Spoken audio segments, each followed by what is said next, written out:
Ljudje smo različni. Smo ženske in smo moški, smo otroci, mladi, odrasli, stari. Smo različno telesno in duševno zdravi. Smo beli in črni in vse vmes. Imamo različne sposobnosti in znanja.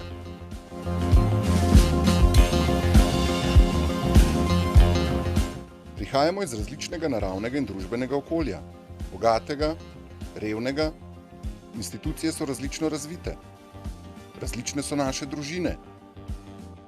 Vsi ti dejavniki pomembno vplivajo na našo osebnostno rast.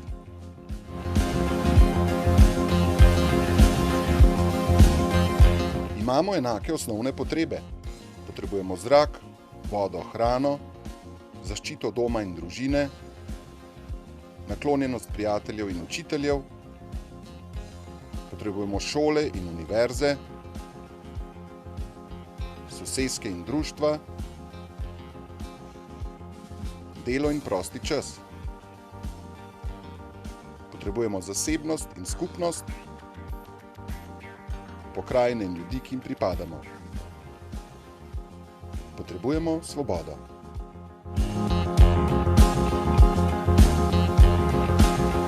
Boljše, ko so naše sposobnosti in znanja, bolje bomo obvladovali svoje osebno in poklicno življenje, bolje bomo skrbeli za svoje družine, bolje bomo načrtovali, bolje izumljali in gradili. Prilagodljivejši in dojemljivejši bomo. Bolj kritični in avtonomni. Tako bomo tudi bolj zdravi.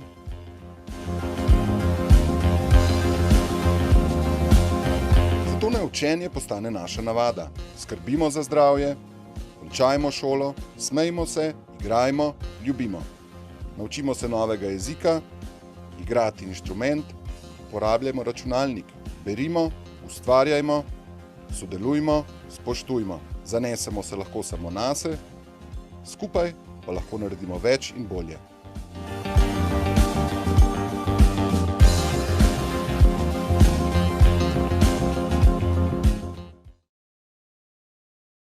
Dober dan. To so bile besede spoznanja mojega kolega Darjana Novaka, ki je danes tukaj z nami, na temelju projekta uresničevanje Evropskega programa za učenje odraslih. Moje ime je Zvonka Pangrc-Pahernik, prihajam iz Andragoškega centra in pri nas smo nosilci uresničevanja te evropske strategije, katere izredno dobra plat je ta, da sicer obstaja na ravni Evropske unije, ampak prepušča vsem državam članicam, da vsebine tega procesa, ki teče že od leta 2012, lahko države oblikujemo same.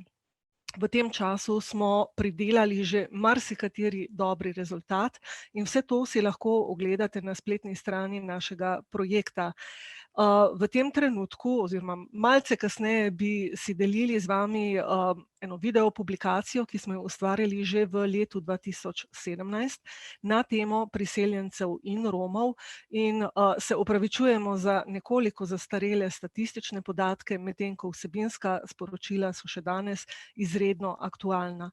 Tako kot je aktualna problematika migracij, izzivov večkulturnosti, ampak menim, glede na danes že slišano in videno, da naslavljamo ne le problematiko večkulturnosti, ampak tudi večgeneracijskosti.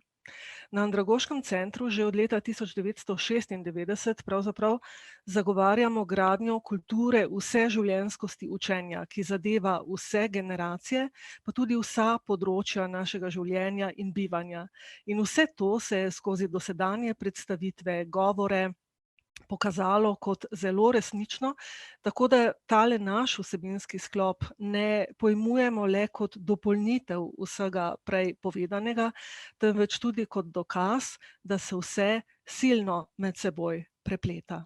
Franci, prosim za ta prvi video, ki je z nekoliko patine, ampak še vedno zelo aktualen.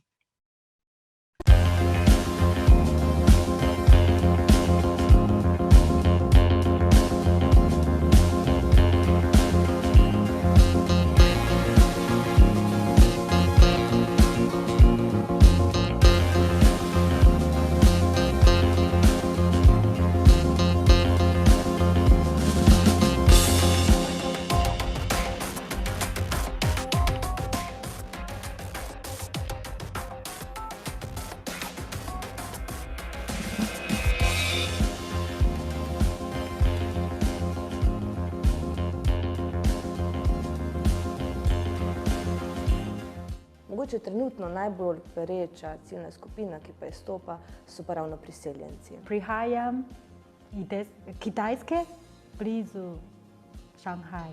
Najprej jezikovne spretnosti, se pravi naučiti se preživetvene ravni slovenščine, da se lahko, v bistvu, da sploh ne začnejo lahko sodelovati v družbi. Vsi tisti, ko delajo s priseljenci, zdi se mi, da je najbolj pomembno to, da jim zagotovijo neko stalno podporo, neko stalno možnost učenja. Julija bo 2 leti, kako sem se preselila v Slovenijo iz Srbije. Sem brezposelna, ampak delam kot prostovoljka. Še malo preden sem se preselila v Slovenijo, sem se začela učiti, ampak to pravo učenje je začelo, ko sem se preselila sem in začela govoriti v slovenščini. Tudi pri Romih, ki so naša avtohtona ciljna skupina, je še vedno pomanjkanje znanja slovenskega jezika. Mi se z albanskimi ženskami ne ukvarjamo prvenstveno zato, da bi bile vključene na trg dela, ker to sploh ni njihova želja v večini primerov, ampak zaradi tega, da bi se vključile v družbo. Samo tečaj slovenščine še čist nič ne pomeni. Ne samo, da ne razumejo jezika, one ne razumejo naših navad. Kitajska je zelo težko, najtežji jezik, ampak Slovenija je vseknemo.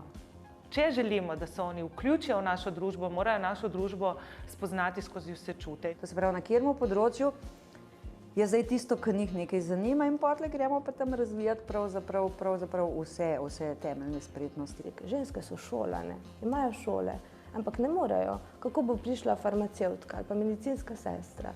Imamo tudi gospo, ki je učiteljica.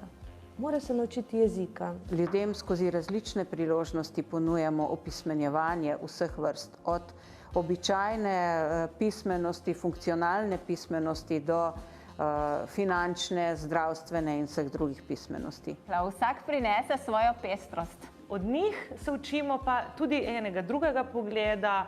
Od tistih, ki se pri nas udeležujejo raznih oblik, v katerih pridobivajo zmožnosti za socialno vključevanje, pričakujemo, da bodo skozi prostovoljstvo dali nekaj nazaj. Ker delam kot prostovoljka več kot 1 leto, bi bilo zame odlično, če bi dobila kakšno zaposlitev. Ljudje, ki se v našem okolju že tako težko integrirajo oziroma vključujejo, pravzaprav potrebujejo ljudi, ki jim bojo zaupali. Če si ti človek, če si sočuten, če si odprt, če se zavedaš, da zdaj si ti na tej strani, ampak si lahko že jutri na drugi strani, ne glede na katero ranljivo ciljno skupino mislimo, potem daš od sebe vse.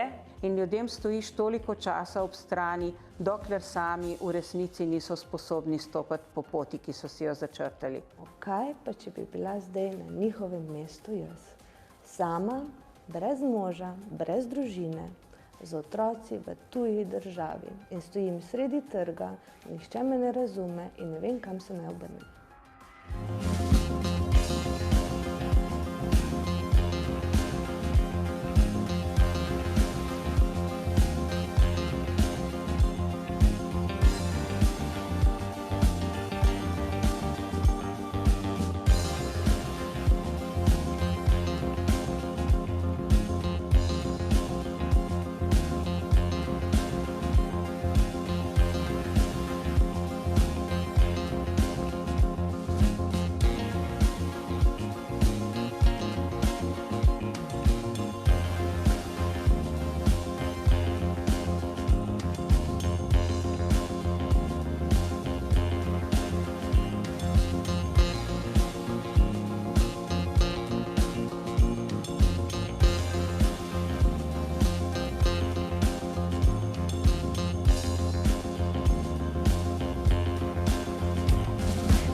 Tako.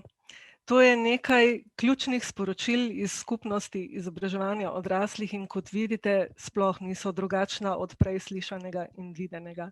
In v tem duhu bomo tudi nadaljevali. In tako kot ste videli že zapisano, bi rada izpostavila še enkrat nekaj, kar boste videli skozi naslednje 4 videoposnetke. Nič za priseljence brez njih, ne samo v njihovo lastno dobro, ampak v dobro celotne skupnosti. Mislim, da je to bilo že večkrat poudarjeno, pa prisluhnimo še naslednjim prispevkom. Lepo pozdravljeni.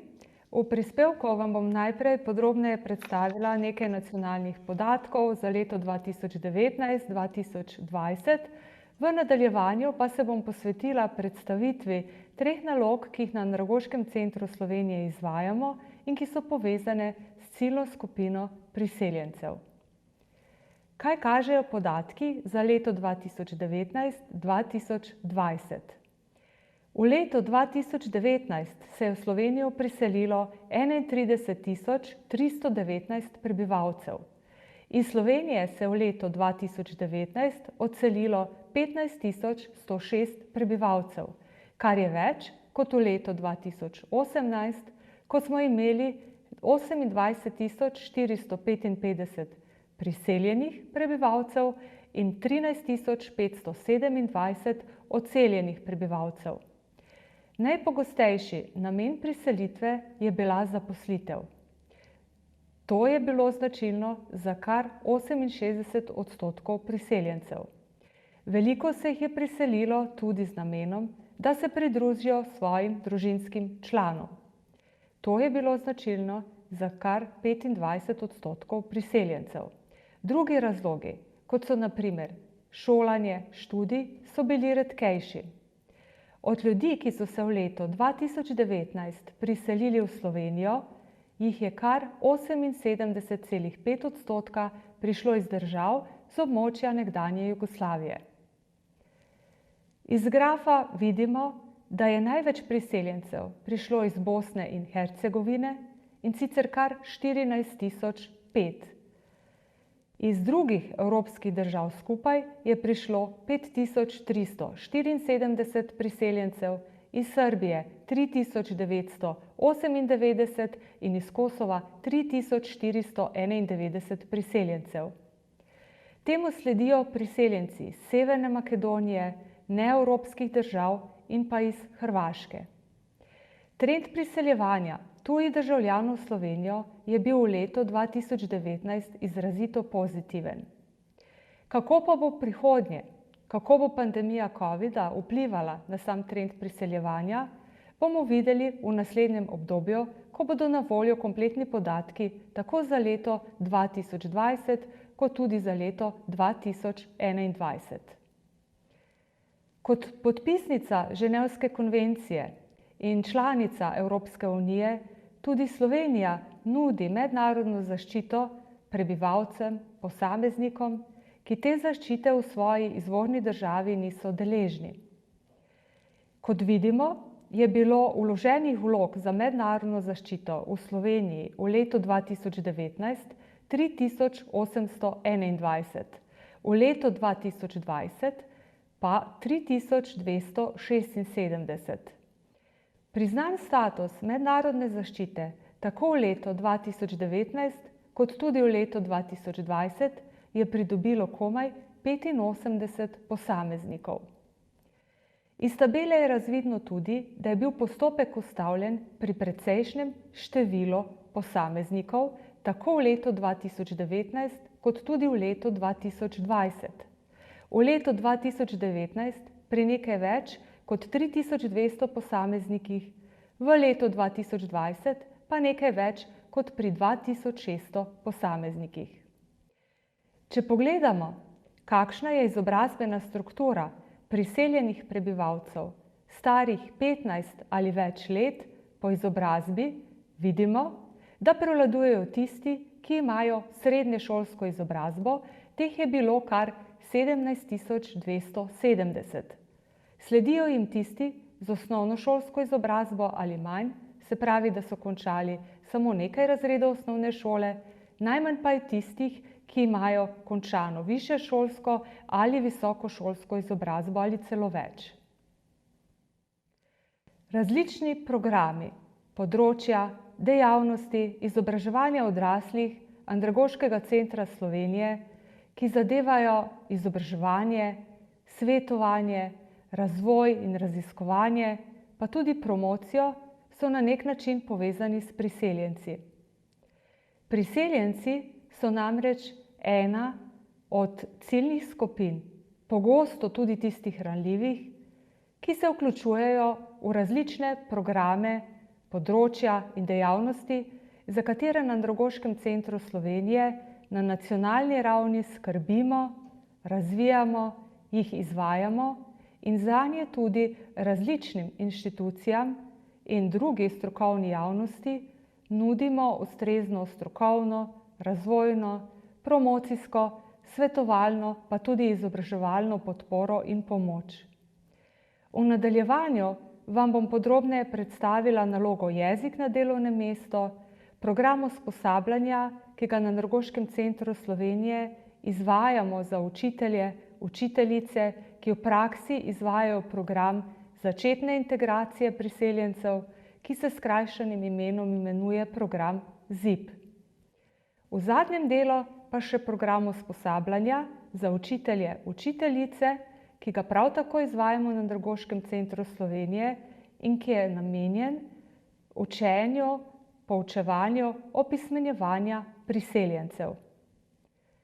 Nalogo Jezik na delovnem mestu izvajamo vse od leta 2018 naprej, v sodelovanju s sodelavci iz Centra za slovenščino kot drugi in tuji jezik in v sodelovanju z Ministrstvom za izobraževanje, znanost in šport. Pod okriljem Evropskega centra za moderne jezike se je zaključil projekt Jezik pri delu, orodja za poklicni razvoj in v okviru tega projekta je nastala brošura, vodič, ki je pred vami. To brošuro, ta vodič z naslovom Jezik pri delu, hitri vodič, smo sodelavci Centra za slovenščino kot drugi in tuji jezik prevedli tudi v slovenski jezik. Na voljo vam je na navedeni spletni povezavi, kjer si lahko preberete tudi več o samih projektnih aktivnostih. V letu 2020 smo z Ministrstvom za izobraževanje, znanost in šport in Centrom za slovenščino kot drugi in tuji jezik pilotno pripravili verzijo anketnega vprašalnika, v okviru katerega smo ugotavljali, kakšno je stanje, kakšne so potrebe na terenu pri razvoju področja učenja jezika odraslih priseljencev za potrebe opravljanja dela v podjetju, v organizaciji, kjer ti poklicno delujejo. Ta anketni vprašalnik smo tudi pilotno preizkusili v 2 slovenskih podjetjih, v letu 2021 pa načrtujemo, da bomo z nalogo nadaljevali. Naš cilj je, da bi radi razvili smernice za pripravo izobraževalnega programa, ki bo seveda v podporo in pomoč k razvoju tega področja. Na Andragoškem centru Slovenije izvajamo tudi 24-urno usposabljanje za učitelje, učiteljice, ki v praksi izvajajo program ZIP za priseljence. To izvajamo že vse od leta 2012 naprej, sicer smo se za pilotno izvedbo usposabljanja srečali že v letu 2010, 2011, sočasno pa v tem obdobju izvajamo tudi svetovanje različnim ustanovam, tudi drugi strokovni javnosti v zvezi z usposabljanjem in izvedbo tega programa v praksi. Naj povem, da je program tako usposabljanja za učitelje kot program ZIP za priseljence nastal na pobudo Ministrstva za notranje zadeve in Ministrstva za izobraževanje, znanost in šport. Razvit je bil na Andragoškem centru Slovenije v sodelovanju z nekaterimi drugimi zunanjimi strokovnjaki, sodelavci z Centra za slovenščino kot drugi in tuji jezik in iz Filozofske fakultete Univerze v Ljubljani. Temeljno usposabljanje za učitelje, učiteljice je zasnovano iz več različnih tematskih področij, kot je priprava in izvedba učnih vsebin iz priročnika ZIP, pridobitev temeljnih znanj o programu ZIP, vsebinah in metodah dela z odraslimi priseljenci, omrežje ustanov, izkušnje priseljenca, izvajalske izobraževalne organizacije, učitelja, učiteljice v programu ZIP, pravni položaj in pravice priseljencev, učenje tujega jezika, osebni izobraževalni načrt, medkulturne, socialne in izobraževalne kompetence. Program ZIP za priseljence traja lahko v obsegu 180 ur, lahko pa tudi v obsegu 60 plus 120 ur, kar je seveda odvisno od tega, koliko časa posameznik že prebiva v Sloveniji oziroma katero vrsto dovoljenja za prebivanje ima. Pri upravni enoti, kjer ima posameznik, se pravi priseljenec, prijavljeno bodisi stalno, bodisi začasno prebivališče, vloži zahtevek za izdajo potrdila o izpolnjevanju pogojev za vpis v tečaj ZIP. Tečaj ZIP je namenjen tako začetni integraciji priseljenca in njegovemu lažjemu vključevanju v družbo in lokalnemu okolju, kot tudi hkratnemu učenju slovenskega jezika. Program temeljnega usposabljanja za učitelje, učiteljice programa ZIP financira Ministrstvo za izobraževanje, znanost in šport, program ZIP za priseljence pa Ministrstvo za notranje zadeve in Evropski sklad za migracije, azil in vključevanje. Od leta 2012 do leta 2020 smo usposobili že kar 291 učiteljev, učiteljic, ki v praksi izvajajo program ZIP za priseljence. Ena od posebnosti pri izvedbi tega programa je tudi ta, da se v sam učni proces lahko vključujejo tudi mediatorji, mediatorke. Vloga mediatorjev, mediatork pri učnem procesu je ta, da so v pomoč učitelju ZIP-a. Zanje se predpostavlja, da dobro poznajo jezik in kulturo ciljne skupine priseljencev, preden pa pristopijo in se vključijo v učno skupino, pa morajo pri nas opraviti usposabljanje in sicer v enakem obsegu, kot to velja za učitelje, učiteljice. Tečajniki ZIP-a so upravičeni tudi do prvega brezplačnega opravljanja preizkusa znanja iz slovenskega jezika iz osnovne sporazumevalne ravni. Potrdilo za to pridobijo na upravni enoti, potem, ko ji predložijo dokazilo, da so uspešno opravili tečaj ZIP. Iz grafa vidimo, da so tečajniki ZIP-a na izpitu nekoliko uspešnejši v primerjavi s tistimi, ki tega tečaja predtem, preden so pristopili k izpitu, niso obiskovali. To velja tudi za leta za nazaj, ne samo za leto 2019. Eden izmed pogojev k vpisu v program ZIP je tudi ta, da je posameznik, se pravi priseljenec, predhodno opismenjen oziroma opismenjen v latinici. Ukolikor posameznik ni opismenjen, ga izobraževalne organizacije napotijo v nek drug program učenja opismenjevanja v slovenščini. In na Andragoškem centru Slovenije izvajamo tudi usposabljanje za učitelje, učiteljice, ki v praksi izvajajo program opismenjevanja v slovenščini za odrasle govorce drugih jezikov z dodatkom za mladoletnike, prosilce za mednarodno zaščito. Skrajšano ime tega programa je program opismenjevanja. Tudi ta program usposabljanja za učitelje traja 24 pedagoških ur in je zaokrožen na vsebinska področja, ki predvsem zadevajo področje učenja in poučevanja opismenjevanja slovenščine za priseljence. Za konec pa si poglejmo izjavo ene od predavateljic, ki sodeluje v našem programu usposabljanja, za učitelje, učiteljice, ki v praksi izvajajo program opismenjevanja za priseljence. Lepo pozdravljeni, sem Saša Vrbančič, ena od predavateljic v programu opismenjevanja odraslih. Poleg dolgoletnega dela na področju izobraževanja imam izkušnje tudi iz gospodarstva, zato lahko vse to koristno uporabim v programih za odrasle.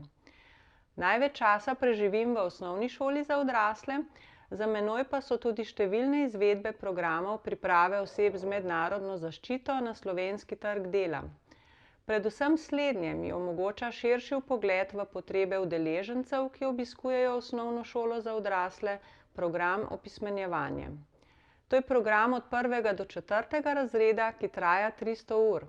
Vanj se lahko vpišejo vsi, ki v svoji državi niso končali osnovne šole. Danes bi z vami rada delila predvsem svoje izkušnje z udeleženci v programu o tisti drugi, verjetno večini neznani vlogi učitelja, ki je drugačna od te, ki smo je vajeni v našem izobraževanju, ki ga vsi poznamo. Moji udeleženci večinoma prihajajo iz Bližnjega in Srednjega vzhoda in iz Afrike. In verjetno ne bo nič narobe, če bom uporabila za rdečo nit vseh besedo različno.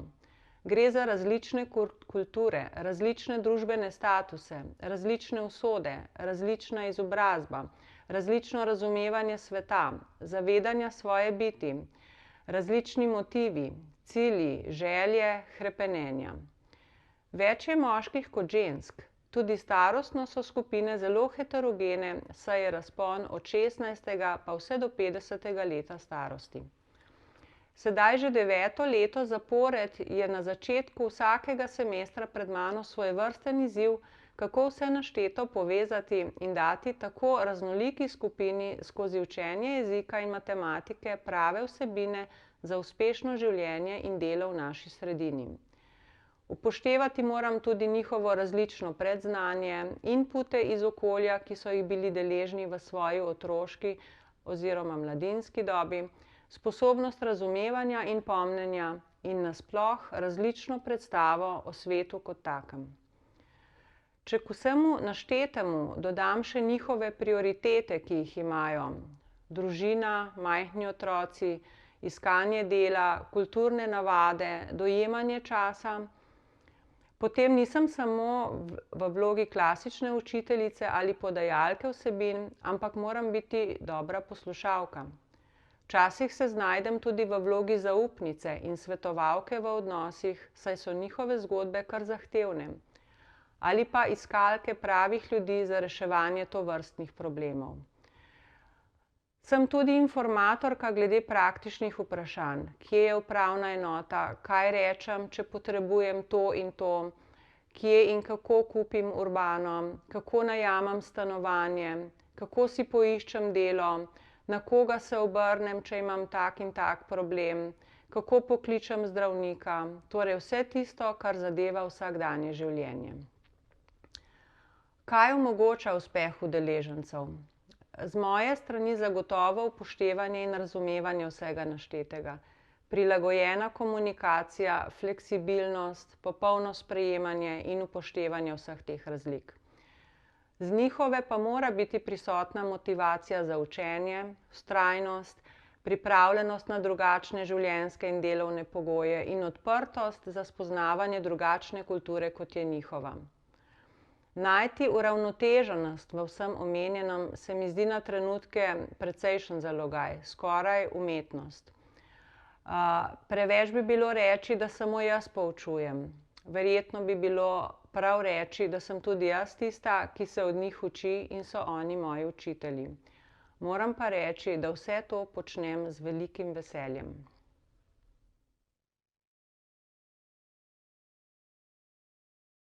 Lepo pozdravljeni. Tokrat se javljamo iz Energoškega zavoda Maribor, Ljudske univerze. Predstavila vam bom programe, ki so namenjeni tujcem, migrantom in priseljencem. Najprej pa kratko o našem zavodu. Energoški zavod Maribor je javni zavod, katerega ustanoviteljica je Mestna občina Maribor. Smo zavod, ki prvenstveno namenja pozornost ranljivi ciljni skupini.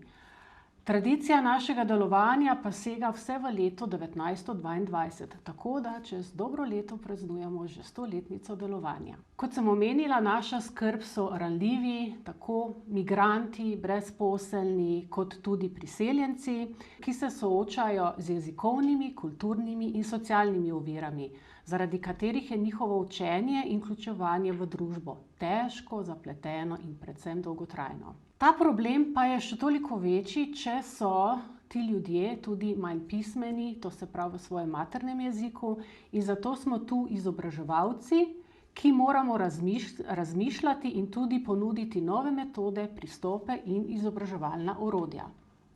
Tako smo razvili model migrantskega mentorstva, projekt Erasmus+, ki smo ga že izvedli in v katerem smo usposobili 3 migrantske mentorje, ki so poučevali temeljne veščine, to se pravi temeljno pismenost, matematične spretnosti, IKT veščine in socialne kompetence v vseh partnerskih državah. Naši partnerji so bili tudi iz Nemčije in Italije, Andragoški zavod Maribor pa je bil tu vodilni partner.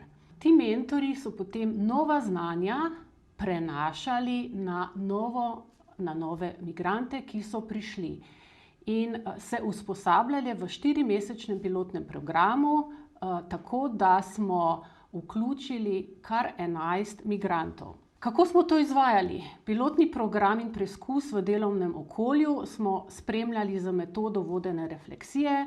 Migranti, mentorji in ostali sodelujoči migranti so s pomočjo vprašanj ocenjevali različne vidike pilotnega programa in tudi delovnega preizkusa. Na podlagi vodene refleksije smo tako izdelali učni načrt, kurikulum za migrantske mentorje, nasvete za izobraževalce in tudi priporočila za delodajalce. Ker so vsi intelektualni rezultati projekta nastali ob aktivnem sodelovanju migrantov, mentorjev, so izobraževalcem in tudi delodajalcem ponudili dragocen uvid v potrebe migrantov kot učencev in kot delavcev. S projektom smo deležnike spodbudili, da v novi luči spoznajo migrante kot učence in seveda delavce ter člane naše družbe, kar je ključnega pomena. Tu je predstavljen fotoutrip migrantov in pa tudi mentorjev, ki so se usposabljali skozi procese izobraževanja in pa seveda zaključek usposabljanja za migrante in zaključna konferenca, ki smo jo izpeljali ob samem zaključku projekta. Drugi projekt, prav tako Erasmus+, pa je model podjetništva za begunce in migrante. Lahko bi temu rekla, da je to neka nadgradnja prvega projekta. Ta projekt sedaj je še v teku, teče. Projekt EMMR, model podjetništva za begunce in migrante, pa se ukvarja s socialno in ekonomsko integracijo migrantov v partnerskih državah, Španiji, Turčiji in Romuniji. Nekateri partnerji so vključeni v projekte socialne integracije, drugi pa izvajajo projekte z področja podjetništva. V projektu tako združujemo naše izkušnje kar v 4 modulih usposabljanja.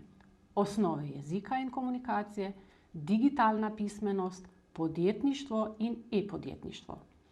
Za vključevanje mentorjev v te module usposabljanja želimo nanje prenesti najprej ključna znanja in kompetence, da se bodo lahko v državah gostiteljicah postavili na noge in postali aktivni oblikovalci lastnega življenja. Fotografija prikazuje utrip partnerskega srečanja v Turčiji in pa tudi v Mariboru. To pa niso vse aktivnosti oziroma projekti, ki jih izvajamo pri nas za tujce in migrante, ampak izvajamo tudi druge programe in pa seveda tudi podporne dejavnosti, ki so ključni za uspešno integracijo tujcev in pa migrantov. Posebno pozornost migrantov in pa tudi tujcev namenjamo prav v svetovalnem središču Maribor.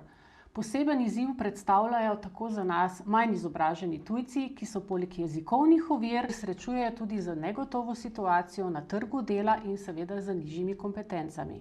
Prav tako imamo vključene tujce in migrante v projektu svetovanja zaposlenim in tu beležimo kar lepo število tujcev, ki jim pomagamo predvsem pri vključevanju v formalno izobraževanje, jim svetujemo glede izpitov, iz znanja slovenščine in jim nudimo pomoč pri zastopanju in pri postopkih vrednotenja njihove izobrazbe iz matične države. Migrante in tujce srečujemo tudi v središču za samostojno učenje. Največkrat prihajajo k nam, da se učijo slovenski jezik s pomočjo mentorja ali s pomočjo e-gradiv. Veliko pa imamo migrantov vključenih tudi v osnovno šolo za odrasle. Lahko rečem, da beležimo zadnja leta polovico vseh vključenih. Prihajajo pa iz različnih kulturnih okolij. To so iz Sirije, Kosova in Eritreje. In pa še bi lahko naštevali mogoče kakšno državo. Dober dan. Najprej bi se vam rad zahvalil za priložnost. Ime mi je Afton, priimek Narasa. Star sem 32 let, prihajam iz Eritreje. V Sloveniji živim 4 leta. Delam pri Nigrad, imam ustavno službo, želim končati z osnovno šolo. Učiteljice so vse prijazen, tudi velika pomagajo učiteljice za Andragoj zavod in Mladinska kultura center tudi. In tudi pogovarjam se s prijatelji, gledam televizijo in slovenščina jezik je težko, ampak vedno, če znova berem, pa počas bo. V Sloveniji je vse v redu, ampak primer jaz imam družino, zdaj 4 leta pa žena in 2 sina imam, 4 leta smo ne videla. To je za mene včasih, to je resno. Pa minister zdaj počaka mogoče ta leto, kak je bo. 4 leta sem, ne vidim družino. To je brez družina življenje resno, ampak drugače pa ljudje prijazen. Jaz imam rad, koliko je. Hvala Bogu. Tudi ob tej priložnosti bi se rad zahvalil 3 ljudi, gospod Aljoša in gospa Asja, tudi gospodičina Doris. Vsak časno mi podpirajo z besedami, drži se moje strani. Naj omenim še program Uporabna slovenščina za albansko govoreče. To je 50-urni program Registra Zavoda za zaposlovanje, ki je namenjen popolnim začetnikom. To se pravi tistim, ki so brez znanja slovenskega jezika in so tudi manj pismeni. Nekako tu mora sodelovati tudi kulturna mediatorka, predvsem zaradi lažjega sporazumevanja in pa tudi komunikacije. Velik projekt je začetna integracija priseljencev. To je ZIP, javno veljavni program učenja slovenskega jezika in seznanja na slovensko zgodovino, kulturo in pa ustavno ureditvijo. To je brezplačni 180-urni tečaj za tujce, državljane tretjih držav, ki jim je pristojna upravna enota izdala tudi potrdilo o izpolnjevanju pogojev za udeležbo v programu učenja slovenskega jezika oziroma potrdilo o izpolnjevanju pogojev za udeležbo v samem programu. Namesto cestnine, avtomobili, namesto cestnine plačujemo kaj? Nekaj si moramo kupiti. Ja. Mimogrede, od kdaj do kdaj velja vinjeta? Lahko velja 1 leto, odvisno kako kupite. Ampak recimo, če kupite letno vinjeto, kdaj jo lahko kupite? Nekaj fotoutripa iz učenja slovenščine. Lahko pa rečemo, da smo v zadnji pogodbi, to se pravi od pogodbi iz 1. julija 2018, izvedli kar 50 skupin in to pomeni skoraj 700 vključenih udeležencev. Že 2 leta živim v Sloveniji, sem veterinarka po poklicu in Slovenija nam je zelo všeč. ker taka majhna, lepa država, je v Sloveniji in hribe, in morje, in taka zelo lepa narava. Sem zaposlena v svojem podjetju Pet Services in moje podjetje vse za živali, ker jaz sem veterinarka in seveda upam, da bo potem naprej razvili še več naše podjetje in imeli dosti stranok in tako naprej. Ja, planiram. Zelo veliki plan imam. Zelo dosti migranti imajo neke probleme pri preseljenju. Seveda to je, prvič jaz mislim, to je slovenski jezik, ker za življenje, za službo mora biti dobri jezik in zelo dobro pogovarjati in razumeti. Drugič, seveda to je iskanje stanovanja, iskanje službe, otroci, za otroka poskrbiti, ker najti dobro šolo, vrtec in tako naprej. Tečaj slovenskega jezika je zelo meni všeč. Zelo dobro pogovarjamo, dialogi v skupinah, pridni učitelji, zelo taka dobra programa, dosti vaj, dosti nekih dodatnih stvari, učbenikov in tako naprej. Jaz mislim, Andragoški zavod zelo dobro pomaga priseljencem pri učenju jezika. In tudi v Andragoškem zavodu je tudi tako služba za svetovanje izobrazbe. Me to je zelo dobro pomagala. In prejšnjič sem bila v Nemčiji, ampak Slovenija je bolj za mojo družino, za me. In sem zelo vesela, ker tukaj živim in planiram naprej naše življenje. Potem so tukaj izpiti iz slovenščine. V sodelovanju z Centrom za slovenščino kot drugi in tuji jezik izvajamo izpite iz znanja slovenščine na osnovni ravni, to se pravi A2. V tem letu pa nekako nadaljujemo tudi izpite iz znanja slovenščine na vstopni ravni A1. V letu 2020 smo izpeljali 4 izpitne roke za 221 kandidatov. Omenila bi pa rada tudi projekt Ministrstva za delo, družino in socialne zadeve. To je socialna aktivacija, Aktivno živim v Sloveniji, program, ki je namenjen za Albanke, kjer v bistvu potrebujejo dodatno jezikovno pomoč ter podporo pri izboljšanju svojega socialnega in pa ekonomskega položaja. Poleg izobraževalnih vsebin pa je za udeleženke predvideno tudi praktično pridobivanje izkušenj na trgu dela, tako da dogovorimo prakso tudi z delodajalci in grejo udeleženke opravljati preizkus k dogovorjenim delodajalcem. Največkrat so to kakšna nega v bolnicah, pralnicah, čistilnicah ali v kakšnih domovih starostnikov. V programu pa je vključena tudi kulturna mediatorka za albanski jezik, tako da je to sporazumevanje enostavnejše.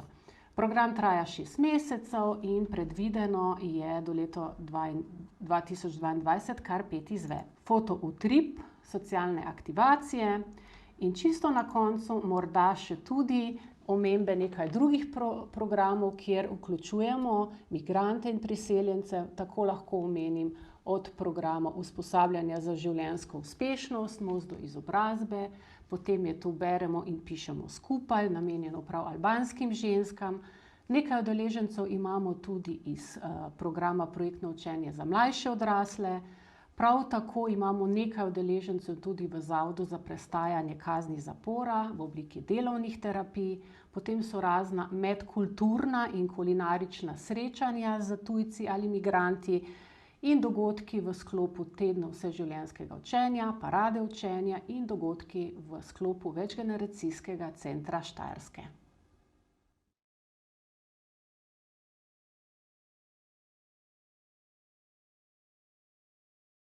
Zaposleni v javnem zavodu Cene Štupar Cilj že dobrih 10 let namenjamo posebno pozornost tudi razvoju celostnega učnega in podpornega okolja za učinkovito jezikovno in socialno integracijo priseljencev v izobraževalni sistem in druge sfere življenja.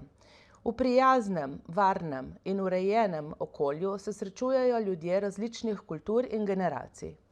Vključujejo se lahko v programe z najrazličnejših področij, od opismenjevanja do učenja slovenščine na različnih zahtevnostnih ravneh, tujih jezikov, pridobivanja različnih poklicnih kompetenc in mehkih veščin, nacionalnih poklicnih kvalifikacij, digitalnih kompetenc, splošnega, poklicnega in strokovnega formalnega izobraževanja, kariernega svetovanja in načrtovanja profesionalnega razvoja, usvajanja veščin iskanja zaposlitve, socialnega varstva, dejavnosti za osebnostno rast in programov za zdrav življenjski slog in sprostitev.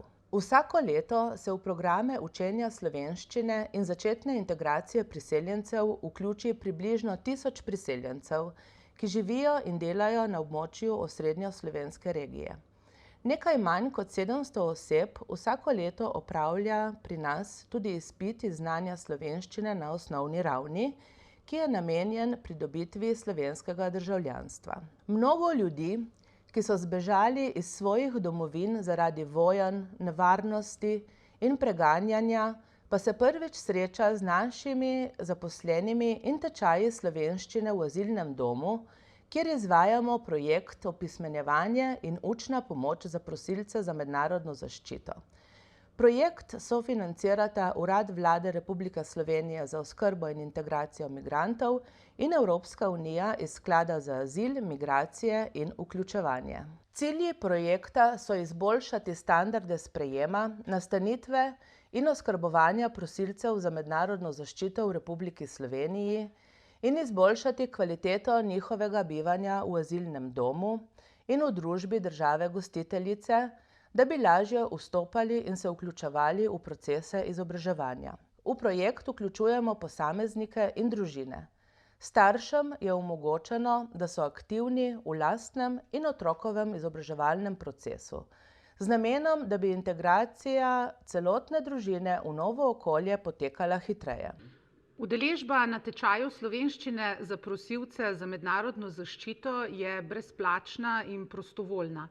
Na tečaj prihajajo večinoma tisti, ki se zavedajo pomena učenja jezika za dolgoročno bivanje v Republiki Sloveniji in pa želijo kvalitetno preživeti svoj prosti čas med bivanjem v azilnem domu. Po več kot 10-letnem izvajanju tečajev in učne pomoči za prosilce in njihove otroke v azilnem domu v javnem zavodu Cene Štupar Cilj opažamo, da se je struktura prosilcev precej spremenila. Na žalost se premalo prosilcev zaveda, koliko koristi in dragocenega znanja ter izkušenj za kasnejše učenje slovenščine in vključevanje v slovensko družbo jim prinaša omenjeni tečaj. Udeležence takoj ali po nekaj srečanjih umestim v različne podskupine na podlagi ocene pismenosti. Dogaja se tudi, da nimamo skupnega jezika in da so osebe nepismene tudi v maternem jeziku, ker niso nikoli obiskovale šole. Nekateri so zgolj nepismeni v latinici in so v matičnih državah obiskovali osnovno izobraževanje. Med prosilci pa so tudi zelo izobraženi ljudje, ki s pismenostjo in učenjem nimajo težav. Težko je poučevati tako heterogeno skupino udeležencev naenkrat.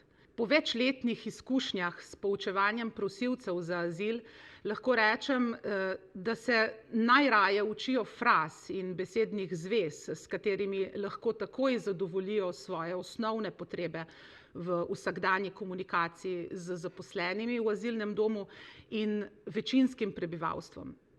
Za obravnavanje slovničnih pravil ni prav veliko interesa in potrebe. Ponosna sem, ker me udeleženci že po nekaj urah tečaja pozdravijo v slovenščini in me vprašajo, kako sem.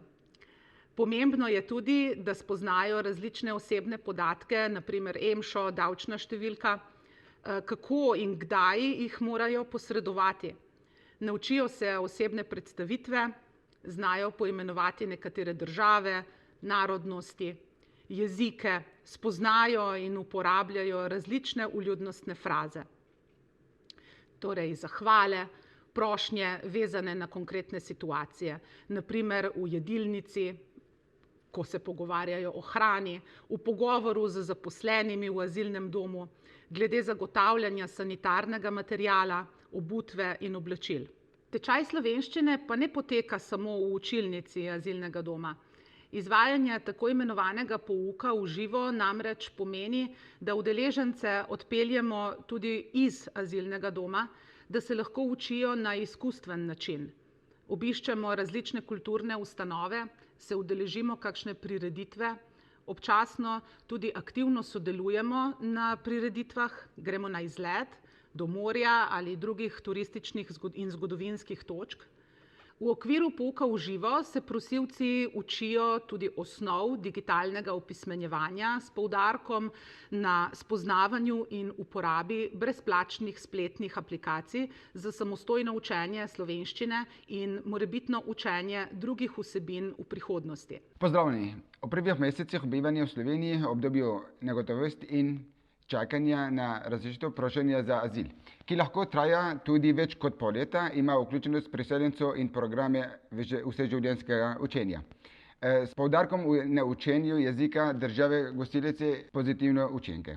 Tudi meni je bilo sprva zelo strah, prišel sem v neznano državo, kjer nisem nikogar poznal. Za slovenščino nisem še nikoli slišal, veliko sem se pomagal z angleščino, vendar sem takoj spoznal, da se bom malo moral naučiti slovensko, če bom želel tukaj živeti in delati. Nastanjen sem bil v azilnem domu in takoj sem se vključil v tečaj slovenščine. Prvih nekaj srečanj je bilo zelo napornih, ker nisem ničesar razumel. Vseeno sem vztrajal in po enem mesecu sem že razumel osnovne fraze. Delal sem domače naloge in še veliko naučil tudi sam. Status mednarodne zaščite sem dobil po 5 mesecih. Ko sem dobil status osebe z mednarodno zaščito, se je moje življenje zelo spremenilo. Poiskati sem se moral nastaniti in začel sem razmišljati o svoji karieri in zaposlitvi. O pomoči svetovalke za integracijo sem nostrificiral svojo diplomo iz Sirije. Odločil sem se, da se ponovno vpišem na fakulteto, saj imam v Sloveniji priznano prvo stopnjo bolonjsko izobrazbe. Odločil sem se, da se najprej zelo dobro naučim slovensko in nato nadaljujem s študijem pedagogike na Filozofski fakulteti. Za udeležence s statusom mednarodne zaščite izvajamo v javnem zavodu Cene Štupar cilj tečaje slovenščine v okviru posebnega projekta, saj se je izkazalo, da se njihove potrebe in značilnosti razlikujejo od ostalih priseljencev, ki obiskujejo tečaje začetne integracije priseljencev in so prišli v Slovenijo zaradi zaposlitve, službenih obveznosti, ljubezni ali želje po življenju v naši državi.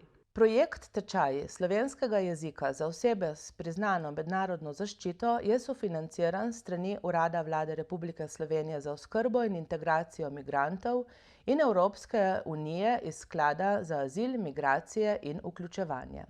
Namenjen je učenju slovenskega jezika in spodbujanju medsebojnega poznavanja in razumevanja med državljani tretjih držav in slovenskimi državljani, sodelovanju med različnimi kulturami in narodnimi identitetami, spodbujanju tolerantnega in spoštljivega odnosa do kulturnih razlik, osveščanju o pomembnosti medkulturnega dialoga, spoznavanju različnih kultur ter promociji etnične raznolikosti. Javnem zavodu Cene Štupar cilj sem spoznal že iz azilnega doma, zato sem bil napoten v 300-urnih tečaj slovenščine za osebe z mednarodno zaščito. Poznal sem tudi učiteljico, tečaj sem redno obiskoval ker je zelo pomembno. Poleg učenja slovenščine smo se udeleževali tudi medkulturnih delavnic, na katerih so sodelovali tudi otroci, drugi priseljenci in upokojenci. V procesu učenja sem spoznal zaposlene na šoli in druge učitelje. Z učenjem in znanjem slovenščine sem že lažje vključeval tudi v družbo. Po vključenem tečaju sem se vpisal na fakulteto, kjer sem spoznal veliko novih ljudi, s katerimi sem se lahko pogovarjal v slovenščini. Udeležence, ki so že obiskovali tečaj slovenščine v azilnem domu, dobro poznamo in z njimi uspešno nadaljujemo z učenjem slovenščine. Dobri odnosi in zaupanje med strokovnimi delavci in udeleženci so že vzpostavljeni, zato uvodni razgovori in vrednotenje znanja pred vključitvijo v javno veljavni program potekajo brez večjih težav. Pri vključevanju v tečaje pa se soočamo tudi z izzivi, predvsem s tistimi udeleženci, ki ne izkazujejo zanimanja za učenje slovenščine. Razlogi so različni, od zdravstvenih, psihofizičnih, zaradi družinskih razmer in zaposlitve. Nekaj je tudi takšnih oseb, ki so za učenje slovenščine povsem nemotivirani, ker načrtujejo nadaljnje življenje v kateri drugi evropski državi in se jim zdi učenje slovenščine izguba časa. V skupini je praviloma najmanj 8 in največ 12 udeležencev. Učenja ni mogoče prilagajati individualnim potrebam vsakega posameznika, če tečaja ne obiskuje redno. Kar pomeni, da mora vsak sam prevzeti odgovornost do lastnega učenja in ozavestiti dejstvo, da se uči zase za lažji dostop do trga dela in vključevanje v slovensko družbo. Po končanem tečaju sem prostovoljen pomagal arabsko in kurdsko govorečim osebam pri vključevanju v tečaj slovenščine in še zaradi tega večkrat vračal na Ceneta Štuparja. Podpisal sem pogodbo o sodelovanju in postal sem del ekipe učiteljev v javnem zavodu. Tudi v Siriji sem delal kot učitelj. Zelo sem ponosen in srečen, da lahko še naprej opravljam ta poklic. Čeprav na malo drugačen način in predvsem z odraslimi. Pri izvajanju delavnic so sodelovali neformalni medkulturni mediatorji za arabski, kurdski, perzijski in albanski jezik. Upam, da bomo tudi v Sloveniji imeli kmalu uradne medkulturne mediatorje in skupnostne tolmače. Udeležencem smo predstavili različne poklice in kompetence, ki jih zaposleni morajo izkazati za opravljanje določenega poklica v Republiki Sloveniji. Organizirali smo jim tudi poskusno delo in obisk zaposlitvene agencije ter različnih delovnih mest v podjetjih. Ugotovili smo, da se osebe s priznanim statusom mednarodne zaščite pri iskanju zaposlitve soočajo s številnimi izzivi in ovirami, ki mnogokrat presegajo zgolj znanje slovenščine. Na svoje delovno mesto prihajam z veseljem, večinoma sodelujem pri opisnem postopku in uvodnem informacijo arabsko in kurdsko govorečih udeležencev. Počutim se zelo koristnega, saj se takoj udeleženci, kakor tudi zaposleni in v javnem zavodu, zelo zadovoljni z mojim delom. Ob delu se tudi stalno učim in še bolje spoznavam slovenski izobraževalni sistem in družbeno ureditev v Sloveniji. Uspešno sem opravil tudi izpit iz znanja slovenščine in po 7 letih bivanja v Sloveniji sem zaprosil za slovensko državljanstvo. Takoj, ko bo možno, bom pridobil nacionalno poklicno kvalifikacijo medkulturni mediator. Vztrajnost, trud, odprtost za novosti, sprejemanje in spoštovanje različnosti, ozaveščenost In želja po novem začetku je moj recept za novo življenje v novi domovini. Hvala vsem.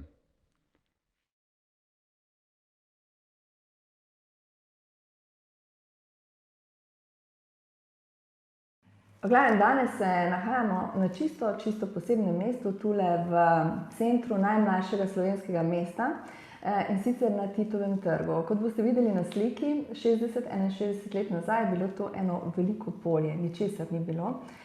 Potem pa so začeli prihajati, kot vidite na sliki, priseljenci iz vseh krajev bivše Jugoslavije, da ne rečem iz Zgornje Savinjske doline, iz Spodnje Savinjske doline, pa vse tja dol do Kosov. Skratka, vsi ti ljudje, ki so prihajali eno generacijo nazaj, so v Velenju priseljenci ali imigranti. Prišli so s trebuhom za kruhom, v glavnem neizobraženi, revni.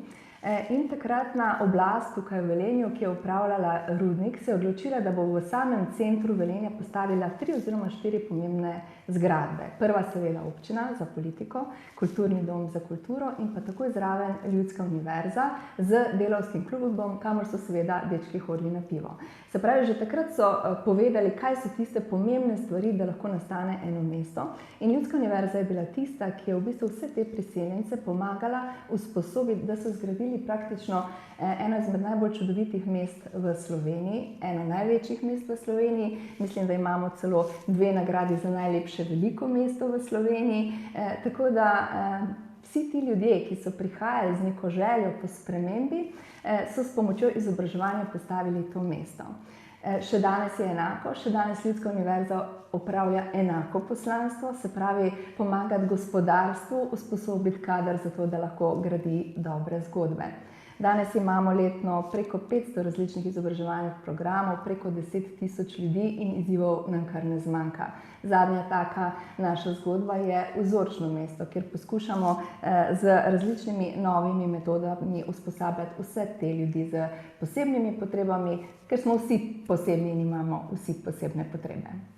Jaz sem Rifet Alić, prihajam iz Bosne, tukaj sem v Sloveniji že 2 leti. V Slovenijo sem prišla zaradi boljše možnosti in zaradi svoje boljše budućnosti.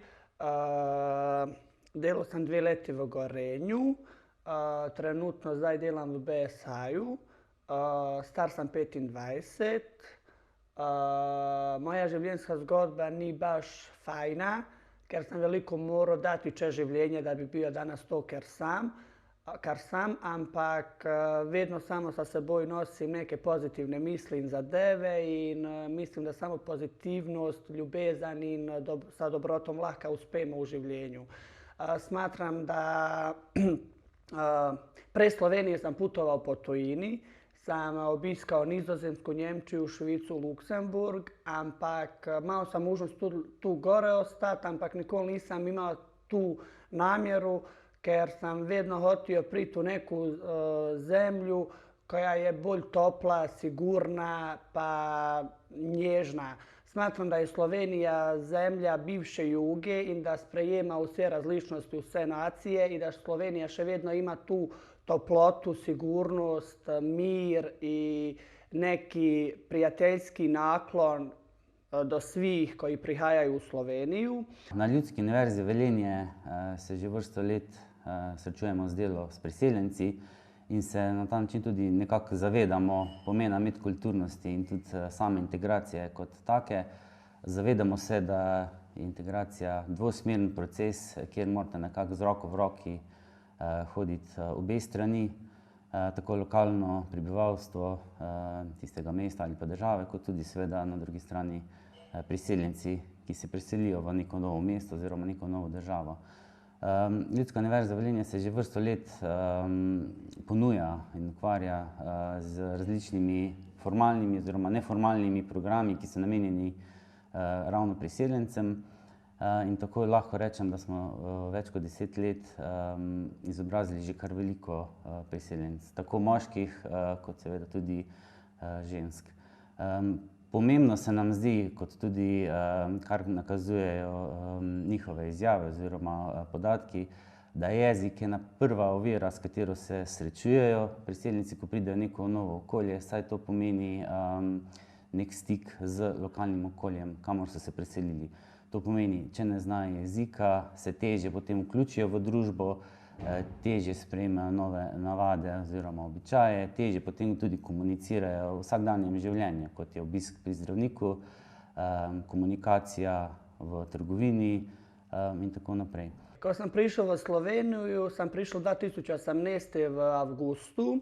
V septembru preko spletne stranice i upravne enote sam dobio informaciju da lahko začnem tečaj slovenskog jezika na Ljudskoj univerzi Velenje. Takoj sam se oglasio, ker smatram ko prideš u jednu državu da je fajn ne zaradi drugih, ampak tu zaradi samoga sebe, da lahko naučiš neki jezik pa da se lahko pogovaraš sa ljudima i da imaš neki cilj u življenju. Najvažnije je kroz življenje imati neki cilj i neki svoj stav koji moraš da slediš. Prišao sam na Ljudsku univerzu, vedno pravim da na Ljudskoj univerzi delaju ljudi odprtog srca, dobrog srca, vedno spremni pomoći in sam res na Ljudskoj univerzi doživio samo fajne zadeve, kjer su me sprejeli takav kakav jesam, su mi pružili vse možnosti in podporu da lahko začnem sa slovenskim jezikom, da lahko nadeljujem svoje znanje, su mi obrazložili vse zadeve koje se tiču boljšeg sporazumijevanja i možnosti u Sloveniji.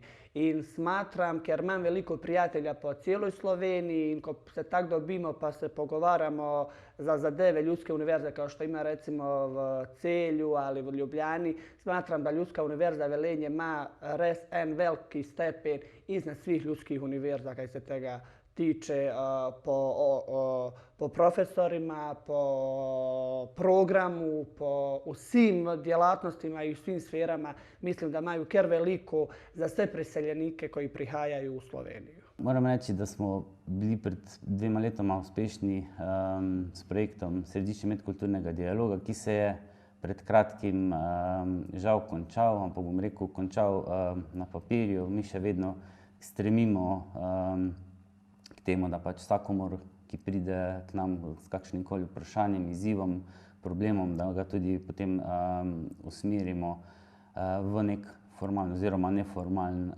program. V tem središču medkulturnega dialoga, ki smo ga izvajali, je bil predvsem pomen na ozaveščanju javnosti o pomenu tega medkulturnega sodelovanja in pa seveda vseh teh delavnic, ki smo jih izvedli. Moram reči, da smo bili uspešni pri izvedbi 28 aktivnostih, kjer so v pretežni meri predvsem bile namenjene ravno pač priseljencem in njihovemu usvajanju slovenskega jezika. Najbolj obiskana, bom rekel, je bila ravno delavnica Prvi korak v slovenščini in pa jezikovna delavnica Znam več, kjer je bil število udeležencev zelo visok. In tudi sami udeleženci so po koncu projekta oziroma izvedenih delavnicah bili zelo, bom rekel, malček razočarani nad dejstvom, da se je neka zgodba, neka uspešna zgodba, tako za njih kot tudi za nas, končala, ampak smo jim zagotovili, da se bomo potrudili, da se bo ta zgodba nadaljevala. Mogoče ne v takšnem obsegu, v takšnem številu, kot je bilo v teh 2 letih, ampak kljub vsemu, da bodo še naprej lahko se učili, usvajali novo znanje, predvsem kar se tiče učenja slovenskega jezika. Ko prideju u drugu državu, imaju neki zaprt prostor do drugi, ker ne upaju oprašati, ker misle, ok, če ne znam slovensko, pol bo me drugačije gledali. To je najveća napaka u svih preseljenica koji prihajaju.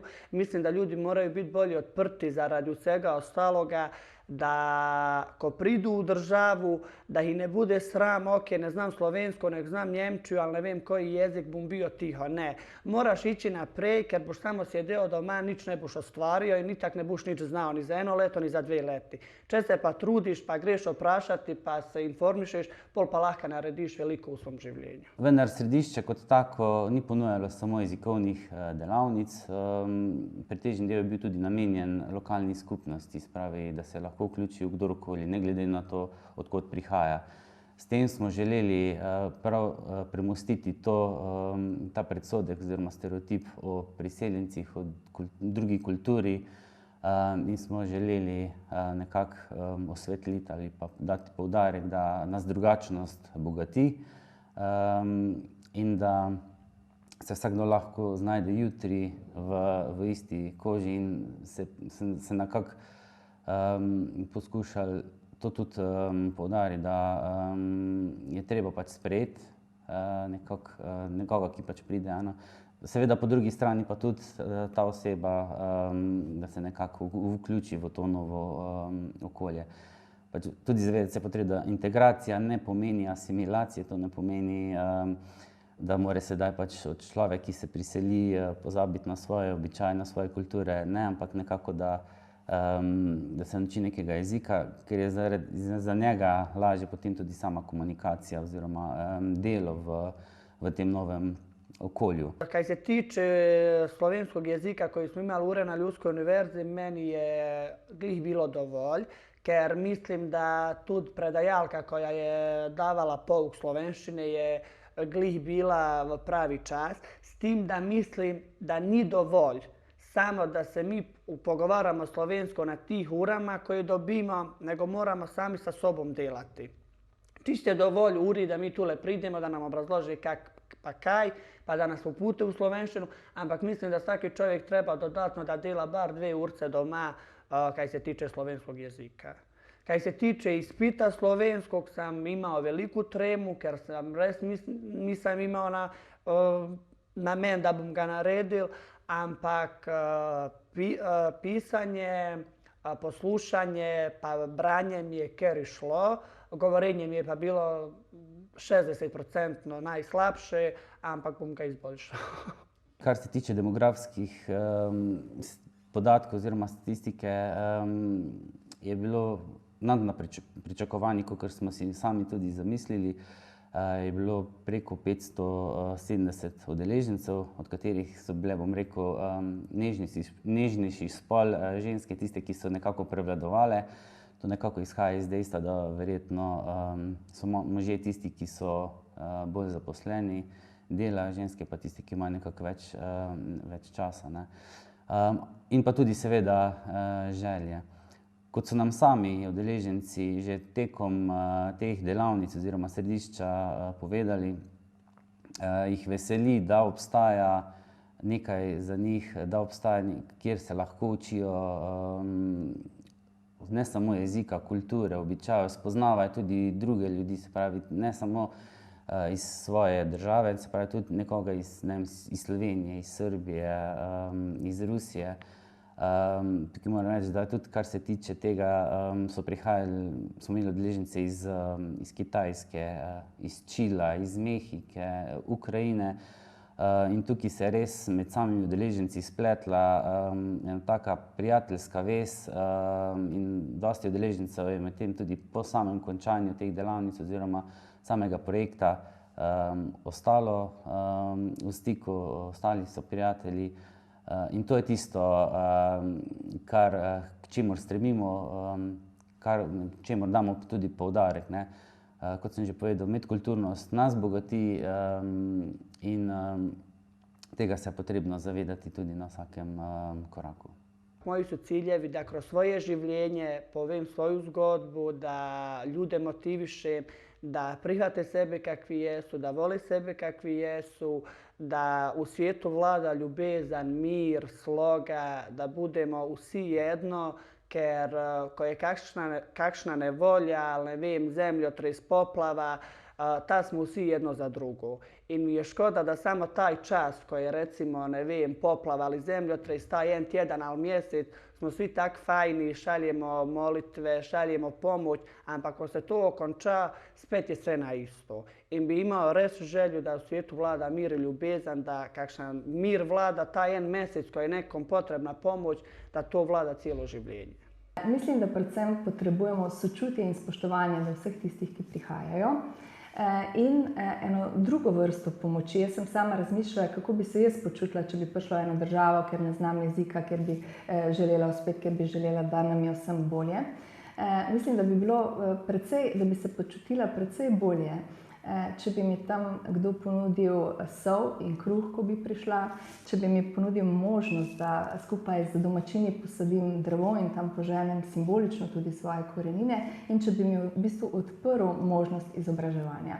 Samo to potrebujejo priseljenci, zato da nam bodo pomagali zgraditi še boljšo in še lepšo Slovenijo.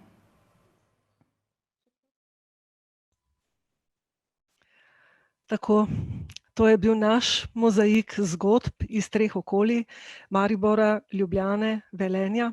Teh zgodb je po Sloveniji še veliko. Veliko je ljudskih univerz, pa tudi drugih izobraževalcev, izvajalcev izobraževanja odraslih po Sloveniji, ki se tudi povezujejo v svojih lokalnih okoljih z drugimi, z vrtci, z šolami na vseh ravneh, z društvi in podobno. Skratka, če malce povzamem, bi bilo eno od temeljnih sporočil prav gotovo to, da je treba priseljencem nuditi varno, podporno okolje. In tega, kot smo videli skozi te prispevke, zagotavlja po eni strani sistem, spomnimo se Anitinega prispevka, govora je bilo kar o nekaj ministrstvih, torej ta sistem mora biti vsekakor medresorsko zastavljen, ampak to je tisto od zgoraj, ampak vendarle pogoj za vse drugo, če želimo finance, če želimo takšno formalno podporo. Potem so tukaj ustanove, ki igrajo gonilno, vodilno vlogo v lokalnih okoljih, v našem primeru torej ljudske univerze, in seveda vsi, ki so tam v različnih vlogah, ampak še prav posebej izobraževalci, tisti, ki prihajajo v neposreden stik s priseljenci. In tretji dejavnik smo, nalašč uporabljam prvo osebo množine, smo ljudje na obeh straneh, ampak ti dve strani se morata zabrisati in vse, kar smo danes slišali, kaže na to, da se zares zavedamo, da se učimo vzajemno drug od drugega. Ampak seveda, zato je potrebno odprto srce. In Brigita je povedala tako lepo, da se lepše ne da, pa še napisala je, da je ena od priseljenk zapisala, ko sem prišla, so mi bila odprta samo vaša vrata, torej vrata izobraževalne ustanove, ki je še kako pomembna, ker zagotavlja pravico do učenja, ampak danes so tej priseljenki odprta vsa vrata. Predlagam, da si pogledamo še risbo Lare, ki je vse to pridno beležila, to je naša žetev v tem trenutku. Jaz Lare ta hip njene risbe nimam v ospredju, ampak to je preprosto doseči, se postavite na risbo, dvakrat kliknete in vidite vso to bogastvo sporočil, bogastvo vsebin. V tem trenutku prisrčna hvala vsem, ki ste sodelovali pri teh posnetkih, prispevkih, za vsa ta pričevanja, stališča. Hvala tudi Darjanu, mojemu sodelavcu, ki je vse to povezal v zaokrožene celote. V tem trenutku pa bi tebe, Simona, povabila, da nam poveš, kako si doživela ne samo ta vsebinski sklop, ampak današnji celotni dan, ki je bil kar natrpan z informacijami. Ja, to bo težka naloga, ampak vem, da jo zmoreš. Morda preden ti predam besedo, samo še povem, zakaj je pravzaprav Simona sploh z nami in zakaj nas je že vzela za svoje, mi pa njo tudi za svojo. Na eni nedavni evropski konferenci, ki jo je med drugim organiziralo tudi Evropsko združenje za izobraževanje odraslih, je bilo povedano, in to iz ust ene Danke, Skandinavke, torej oni so vedno vodilni, kar zadeva izobraževanje odraslih, da je treba vpeljati v izobraževanje odraslih, ampak ne samo, bi rekla po celotnem dnevu, več vzgoje, več Bildung, prav to nemško besedo so uporabili, ki pove, da gre za oblikovanje človeka.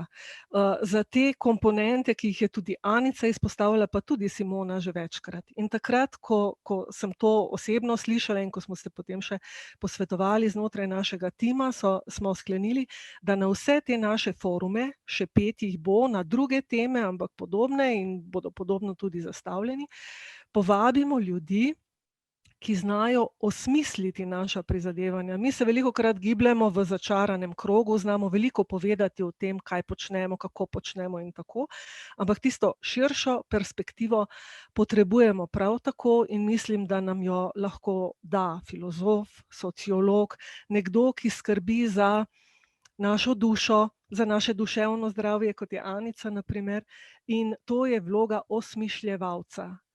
Meaning making je bilo rečeno na tej konferenci, ki da je podvrednoteno, tako finančno kot tudi vsebinsko, premalo temu namenjamo pozornosti. Zato smo povabili tebe, Simona. Izvoli. Najlepša hvala vsem. Zdaj imam pa res tremo, ker se to tako široko zastavlja. Takole, nekaj sklepnih misli poskusila bom reflektirati, ampak res širok nabor tematik, ki ste jih danes seveda strokovnjaki iz različnih področij ponudili nam v premislek, v analize. Zdaj, krasno Lara, mislim, da je Lara mi že tukaj pomaga z sklepnimi mislimi. Krasno, to je točno to. Ampak vendarle, šla bom še malček nazaj. Najprej bi skušala reflektirati ta zadnji tematski sklop. Torej, odrasli, izobraževanje, migracije. Zakaj je to dvoje tako zelo pomembno in kako sociologi to vidimo? Takole bom rekla, dva vidika bi želela izpostaviti. Prvi bo ekonomski. Če smo prej bolj govorili o otrocih, o mladostnikih in o izobraževanju, pri odraslih migrantih seveda govorimo o trgu dela, o zaposlovanju, nedvomno. In rekla bom, da dejstvo je, da so vse uspešne ekonomije zgrajene na migrantskem delu. Se pravi, uspešno nemško gospodarstvo, uspešno gospodarstvo ZDA, pa še številna druga zahodna gospodarstva so zgrajena na migrantskem delu. To je zelo pomembno izhodišče, ki nam pravzaprav nakazuje to širšo vlogo, ki jo migranti igrajo v razvoju, v družbenem razvoju, ne samo ekonomskem, ampak seveda tudi širše. Eden od nemških sociologov, mislim, da je bil Max Haller, moram sicer preveriti, ampak mislim, da je bil on, je nekako takole rekel: povabili smo delovno silo, prišli pa so ljudje. Skratka, v tej zelo kratki izjavi je ilustriral vso kompleksnost migracijskih procesov, ekonomskih, ki pa seveda pravzaprav kažejo tudi vso drugo dinamiko. Ljudje niso prišli zgolj in se vključili v trg dela, našli službe, ampak so seveda postali naši sosedje, sodržavljani, sooblikovalci dnevnih stikov, so tisti, ki nam prodajo kruh čez cesto, so tisti, ki počistijo predavalnico, so tisti, ki mi predavajo o globalni mobilnosti in tako naprej. Skratka, zelo pomembno je, da pravzaprav nekako znamo ovrednotiti in da se zavedamo, kako zelo pomembne so migracije v sodobnih družbah. Govorim o zadnjih 2 stoletjih in seveda so migracije tukaj popolnoma prepletene in so vpete v kapitalističen sistem. Naj bo dovolj o trgu dela in o ekonomskem argumentu. Drug argument, ki je tudi pomemben, ko skušamo evalvirati migracije odraslih ljudi, je pa seveda družben argument oziroma več njih. Zdaj bom pa se navezala na tisto drugo plat, o kateri nismo tako veliko govorili, nismo bolj govorili o pozitivnih zgodbah, kar je prav, ampak vendarle ne.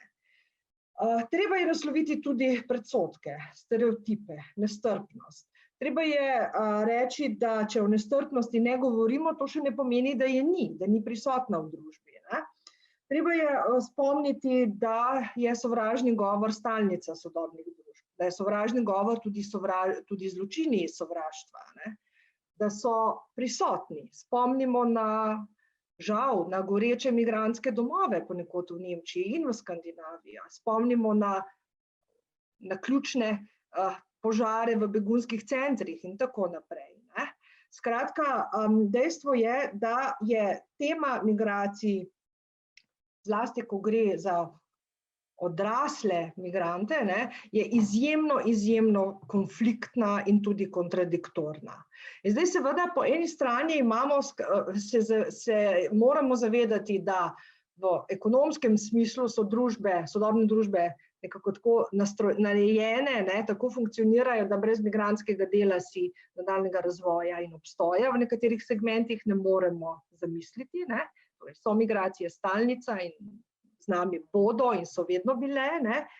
Po drugi strani pa seveda imamo poleg teh pozitivnih zgodb, o katerih smo govorili, o katerih smo izjemno dragocen empiričen material zdaj slišali iz Maribora, iz Velenja, iz Ljubljane, iz številnih drugih okolij, pa imamo seveda opravka tudi z manj pozitivnimi zgodbami. In to se mi zdi neka dualnost. Spet imamo opravka z nekimi raznoterimi pogledi na migracije, kar pravzaprav prispeva k temu, da pravzaprav, ko snujemo nove migracijske zgodbe, nove pristope k integraciji, pravzaprav, da se te dvojnosti in te razcepljenosti pravzaprav že v izhodišču zavedamo. Zdaj bi pa jaz želela, če se bom le znala, jaz sem namreč en nov PowerPoint narisala in morda mi ga bo med vašimi predavanji in če mi bo le uspelo, ga bom jaz skušala deliti z vami, če ne, ga bom pa naknadno poslala. Samo trenutek mi dajte, da vidim, če jaz dam tlele share screen.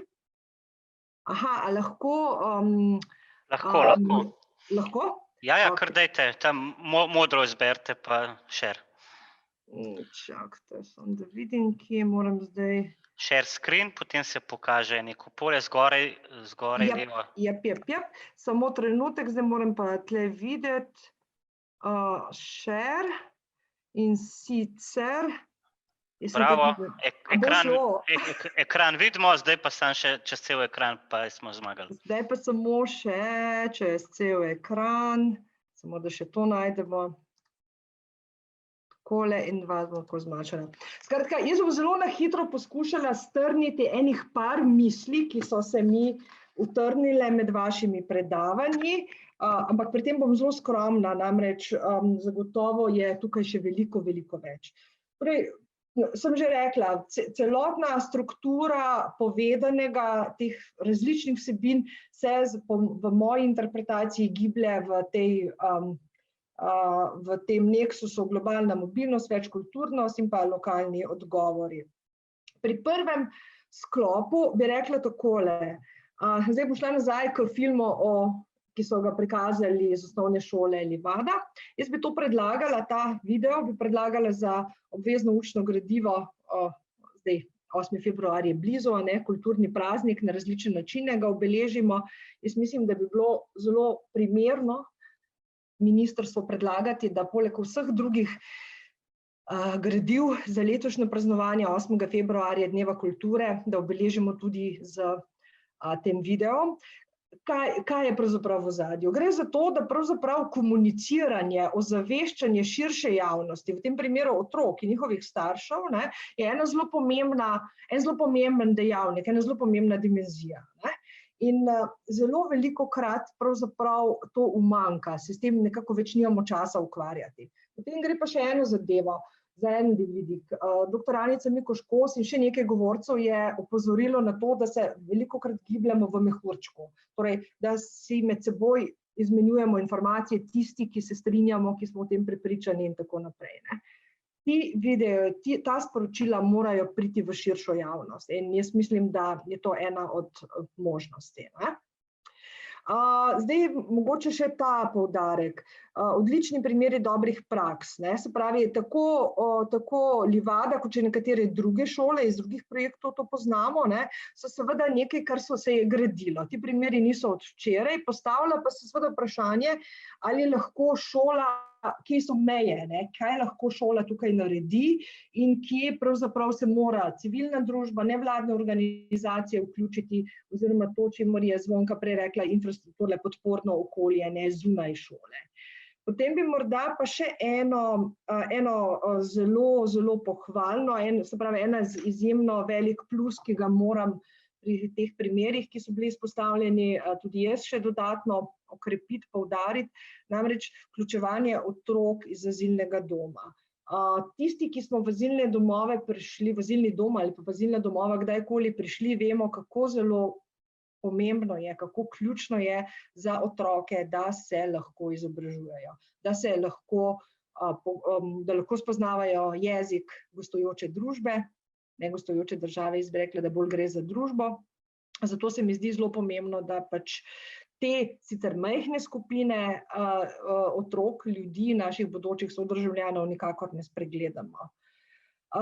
Tukaj sem zapisala, šola ni izoliran otok v družbi, je pa pristanišče za številne migrantske otroke. Nedvomno dolgoletne izkušnje kažejo na to, da je šola za številne migrantske, begunske otroke tisti varen pristan, kjer ne gre samo za to, da se naučijo matematiko, fiziko, kemijo, ampak se naučijo predvsem novega življenja, novih modelov. Nismo danes omenili, da je tudi vrtec, seveda, da je izobraževanje pred osnovno šolo lahko pomembno. Seveda tukaj določeni modeli delovanja tudi so, ampak morda v kakšni drugi priložnosti. Priporočilo od primera dobre prakse k modelu. Seveda, torej izolirani modeli nam kažejo, kako bi bilo dobro delovati. Oziroma izolirani primeri dobrih praks, ni pa to dovolj, oziroma potrebno je, verjamemo, da je potrebno te dobre prakse nadgraditi in pa predvsem omogočiti njihov prenos. Tukaj eno od priporočil, ki bi pa zahtevala spet nekaj dodatnega pojasnjevanja, ampak za to ni časa, ampak vendarle, vključevanje programi različnih ambasad, kulturnih centrov, kulturnih društev in tako naprej. V tujini poznamo nekatere prakse, ko recimo ambasade držav, od koder migranti in begunci prihajajo, se vključujejo v določene modele izobraževanja potem v tej novi državi. Zelo po domače povedano, če preprosto rečem, skratka ambasade se pravi iz Albanije, iz Bosne, iz Afganistana, iz Sirije in tako naprej, bi lahko igrale neke bolj aktivne vloge, lahko bi bili to mediatorji, lahko bi bili tisti, ki bi se bolj vključevali v te nove integracijske modele. Nekaj modelov širom Evrope obstaja, ne bom pa rekla, da so preprosti. Velik izziv pri šoli je seveda, kako bolje vključiti obstoječe nevladne organizacije oziroma njihove programe v vsebinske programe. Šola seveda vemo, da ima kurikulum, ima svojo logiko delovanja, učenja. Potem je pa seveda veliko programov, ki jih izvajamo v civilni družbi, bom rekla vseeno ali na neki finančni ravni ali oziroma s financiranjem ali na prostovoljni ravni. Dejstvo pač je, da je tukaj precejšen izziv, kako pravzaprav vse te številne aktivnosti dobro uskladiti za to, da bodo imele čim več učinkov. Pri drugem delu, jaz mislim, da sem že bolj kot ne izpostavila ta ključno idejo, da seveda mentorski programi so ena najboljših praks, da so prisotni širom EU in da seveda projekt MINT zagotovo kliče po nadaljevanju. Kot smo videli, evalvacija ljubljanskega in mariborskega primera kaže odlične rezultate in seveda zdaj je moja bojazen, da bi se ti rezultati nekako izvodeneli. Ne bodo izvodeneli, torej če ne bo ustreznega nadaljevanja, ne bodo izgubljeni za tiste, ki so sedaj vključeni, ampak vemo, da neka praksa, ko je enkrat vzpostavljena, je seveda sploh, ko gre za to tako dragoceno prakso, da je seveda treba negovati in poskušati ne izgubiti. Zdaj morda tukaj bi še, torej kaj sledi, to sem skušala odgovoriti o te pilotne študije programa. Jaz mislim, da je potreben prehod k širši umestitvi v pedagoške polje. Na ravni fakultet zagotovo lahko to naredimo, zagotovo pa tudi na ravni gimnazij. Namreč ravno z gimnazijami smo veliko sodelovali pri izobraževanja za človekove pravice, medkulturno komunikacijo, trajnostni razvoj in podobno. Seveda, ko bomo enkrat imeli to pilotno študijo razgrajeno na univerzi, jaz verjamem, da bomo to lahko storili, je tudi umestitev v lokalne skupnosti potem bistveno lažja. Tukaj jaz izkušnje z mojimi študenti so take, da mi velikokrat dobimo od njih povratno informacijo, da se določene aktivnosti izvajajo predvsem v Ljubljani, ko pa pridejo v domače okolje, pa pravzaprav se nekako te aktivnosti pravzaprav dosti izgubljajo. Torej, zato, kot sem že rekla, univerze so tukaj tiste, ki lahko se oblikujejo stabilne in pa trajne mentorske programe na način praktikumov, to bom rekla znamo, vemo, kako to početi, potem lokalne prakse. Osebno tudi verjamem, da seveda potrebujemo tukaj podporo tako Ministrstva za izobraževanje kot tudi vladnega urada za oskrbo in integracijo, ker seveda mi v slovenskem prostoru potrebujemo specifično študijo o stanju in pa nekako potrebno bo, če rečem sociološko, modelirati, kaj nas čaka in kakšne odzive iz civilne družbe naj pripravimo, kaj je potrebno torej v roku nekega srednje in pa dolgoročnega modela. Skratka, potrebno bo modelirati in to pa seveda brez študije ni mogoče. Zdaj, če se na koncu vprašam, kdaj so mentorski programi res dobri, iz nemškega okolja zopet bom rekla tako, mentorski programi bodo zares zaživeli, ko bodo tisti, ki so danes uporabniki, postali novi mentorji. Te prakse so seveda poznane, nekdanji begunci vstopajo kot mentori novim generacijam, v Avstriji so pravzaprav številne nevladne organizacije delujejo na tem področju. Zdaj, pri izobraževanju odraslih, tukaj sem zdaj precej na hitro uspela nekaj zadev torej zbrati, nekaj vtisov. Zagotovo so programi mentorstva izjemno uspešni, tudi pri odraslih, ključni so za ranljive posameznike. Zlasti, jaz se spomnim, da kakšnih 5 let nazaj smo govorili o spolno specifičnih migracijah, o ženskah iz področja bivše Jugoslavije ali pa iz Albanije oziroma še iz nekaterih drugih držav, kjer smo zaznali potrebo po spolno specifični integraciji oziroma sploh po spolno specifični komunikaciji. Ne samo zaradi neznanja jezika, ampak tudi zaradi kulturnih specifik pri komuniciranju. V tem smislu sem bila izjemno pozitivno presenečena in seveda je bilo čudovito poslušati primer iz Maribora, ker gre za vključevanje žensk, tega programa nisem poznala in mislim, da je to tudi primer, na katerem pravzaprav lahko gradimo naprej. Zlasti pri tistih migrantkah, ki ostajajo doma kot gospodinje, kot matere, kakorkoli, pri socioloških raziskavah opažamo, da so zato v družbi še toliko bolj nevidne. Torej niso prisotne znotraj, oziroma so prisotne v zasebnem, v intimnem prostoru, ne pa tudi v javnem, v družbenem prostoru. Opažamo tudi, da pravzaprav so otroci v teh primerih tisti, ki pravzaprav vzdržujejo komunikacijo, tako v smislu znanja slovenščine, novega jezika, nove družbe, kot tudi v smislu nekih kulturnih navad. In da je pravzaprav, če poenostavim, šele druga generacija tista, ki nekako vstopi, ki se v resnici vstopi v integracijske modele. Zakaj je izobraževanje odraslih tako zelo pomembno? Šla bom nazaj v neko sociološko argumentacijo, iz vidika družbe in iz vidika migrantov. Če pogledamo iz vidika družbe, zaradi tega, ker je tukaj potem šele zares prihaja do razbijanja stereotipov in pa predsodkov v družbi.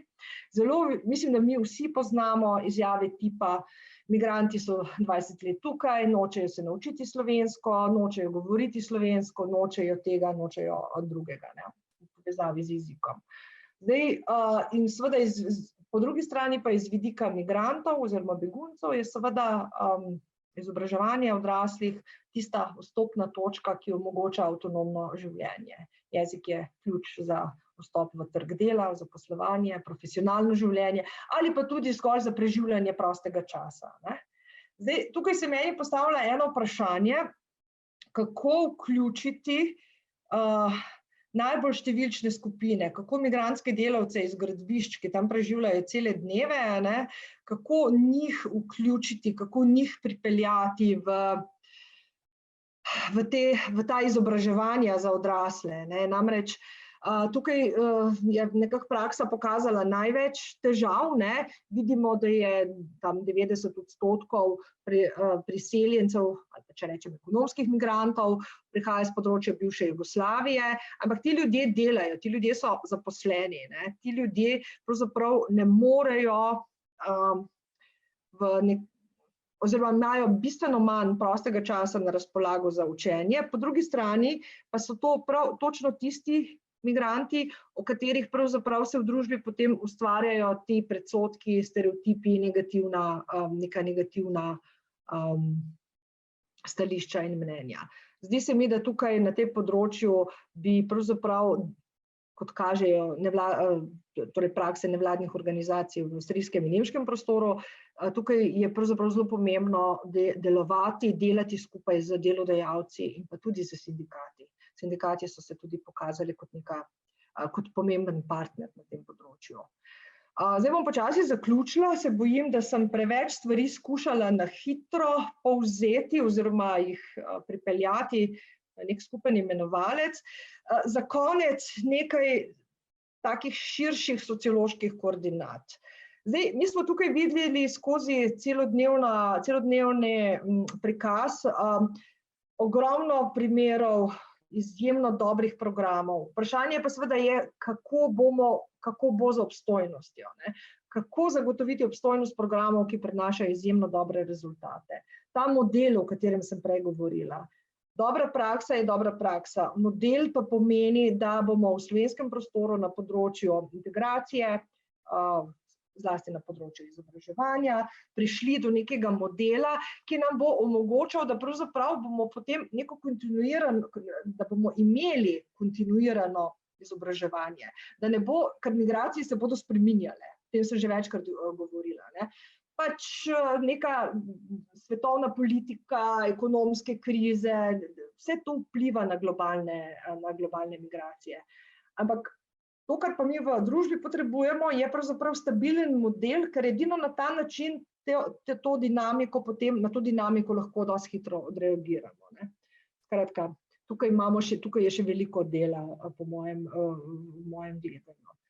Drug problem, ki ga vidim, je razpršenost programov. Seveda, zaradi tega, ker se različne nevladne organizacije, medvladne organizacije, tudi pravzaprav lahko tudi podjetja, migrantska podjetja in tako naprej, se prijavljamo pač na neke velikokrat iste vire financiranja, ampak vendarle to povezovanje zdaj precej razdrobljenih aktivnosti je pomembno, ne? Ker edino na ta način pravzaprav bomo določene dobre prakse lahko na dolgi rok pravzaprav bodo obstojne oziroma se ne bo te skrbi, kaj pa zdaj, ko bo konec, kaj pa zdaj, ko se bo ta izjemno dober program pravzaprav zaključil, zakaj naslednja skupina otrok ne bo mogla imeti dostopa do tega. Zdaj, jaz tukaj še vedno pravim, da ogromno dela se naredi iz civilne družbe, iz nevladnega sektorja, od spodaj navzgor, ampak vendarle, ne, stabilnost politik mora zagotavljati država. Tukaj druge opcije ni, ne? In najbrž je neko koordinacijsko telo, ki bi te razpršene programe lahko bolje povezal in jih tudi ponudil, recimo v nekatere druge regije, kjer takih programov ni, so pa potrebni, ne?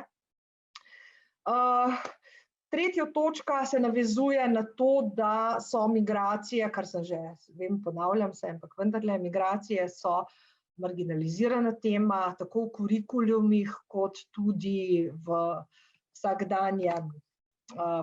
resnih analizah, v vsakdanjem življenju, v akademskem diskurzu, tam so še najbolj prisotne, so pa seveda na precej negativen način vstopile predvsem v politični diskurs, ne. Zdaj, to je en del realnosti, drug del realnosti pa je ta, da seveda migracijam se na noben način ne moremo izogniti s tem, da jih pustimo kot neko nevidno, nedotaknjeno področje. Z migracijami se moramo pravzaprav spopasti, če smem ta termin uporabiti, ravno na način kontinuiranega izobraževanja. Drugega ni.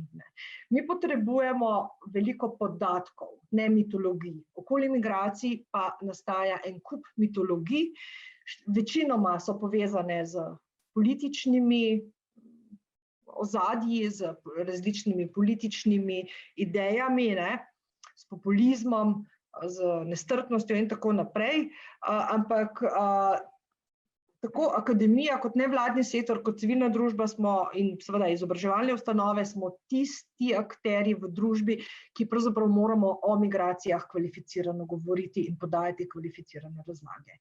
To je zelo preprosto v resnici. In pa še zadnja točka, država kot garant pravic mora biti tudi garant programov, seveda ta obstojnost je seveda mogoča le na temelju konsistentnih migracijskih in azilnih politik. To je pa še ta zadnja točka, ki pa tudi ni nepomembna. O integraciji lahko mi, mislim, tako rekla, od spodaj navzgor lahko mi iz nevladnega sektorja, iz individualne perspektive lahko naredimo tako rekoč vse. Ampak dejstvo je, da se integracija odvija v kontekstu nekih točno določenih azilnih in migracijskih politik. In tukaj pa imamo nekaj težav. Namreč vključujoča družba je odvisna od tega širšega stanja. Konkretno, azilne politike, recimo postopek dodelitve statusa begunca lahko traja zelo dolgo. Tukaj imamo že, bom rekla, že en problem. Če nekdo je izključen zaradi tega, ker traja postopek leto in pol, kar vemo, da se v praksi včasih dogaja, potem imamo tukaj eno težavo. Skratka, ta širši okvir migracijskih in azilnih politik je seveda pomemben tudi na področju integracije. Tukaj pa ne bom več ponavljala, kaj lahko naredimo. Obljubili smo, da bomo določene korake naredili, konkretna mentorstva med študenti, dijaki, osnovnošolci. Tukaj bom zopet rekla, moram se posuti s pepelom. V tujini na univerzah delujejo čudoviti programi, študenti so mentorji za nove študente, za dijake, tudi za osnovnošolce. In seveda to je tisto, kar nas na kratek rok čaka. Kdaj bo integracija delovala? Seveda, ko bodo migranti predavali o tem, o čemer se zdaj pogovarjamo mi, torej, ko bodo migrantski otroci vstopili na univerzo, diplomirali, ko bomo dobili prvo generacijo migrantskih učiteljev. To zdaj ne pomeni, da v tem trenutku integracija ne deluje, govorim pa o tem, da pravzaprav rezultat integracije bo pravzaprav točno to, da se bodo usposobili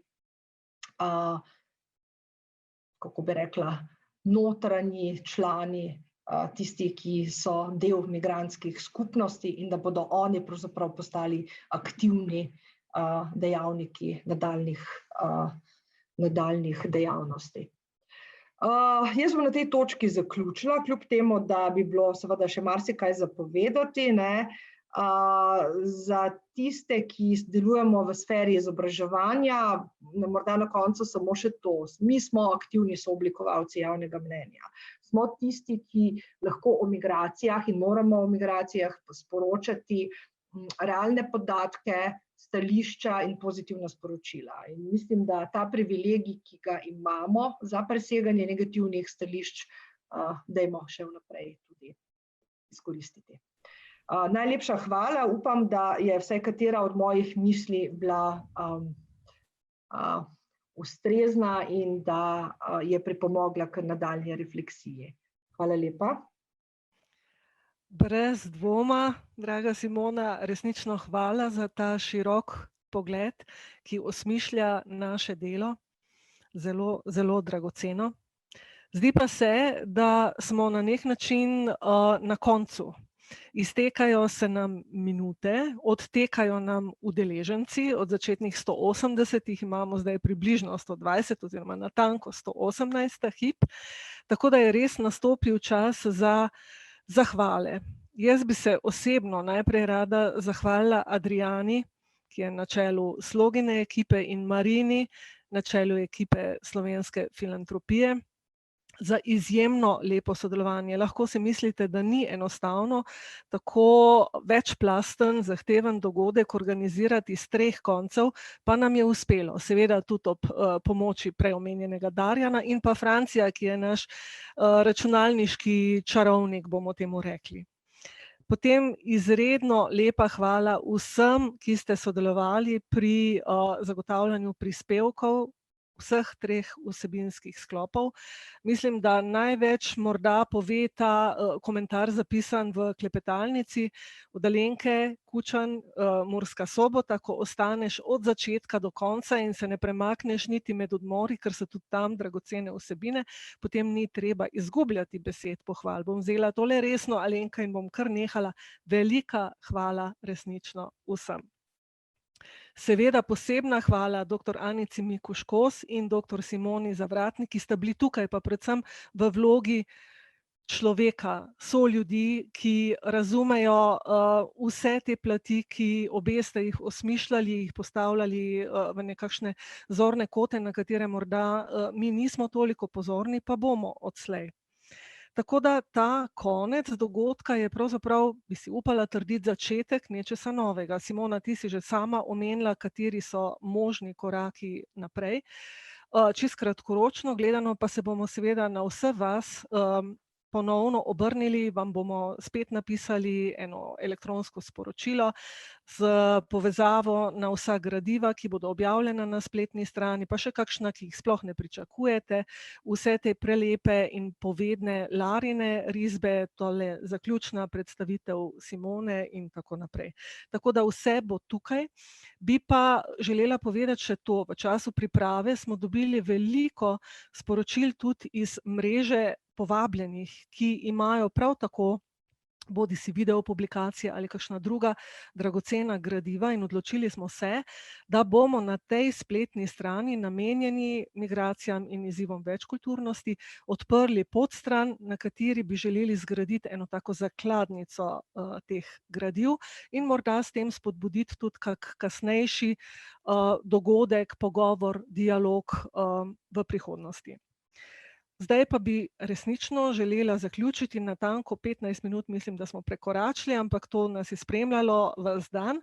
Zaključila pa bi z besedami, ki se zelo vežejo na to, kar nam je Anica povedala na začetku. Naš preljubi slovenski pesnik Simon Gregorčič je napisal nekaj, kar smo mi v tednih vseživljenjskega učenja prevzeli tudi za svoj moto. In sicer je napisal takole: le tisto omiko jaz štejem za pravo, ki voljo zadeva srce in glavo. S tem je povedano vse. Srečno.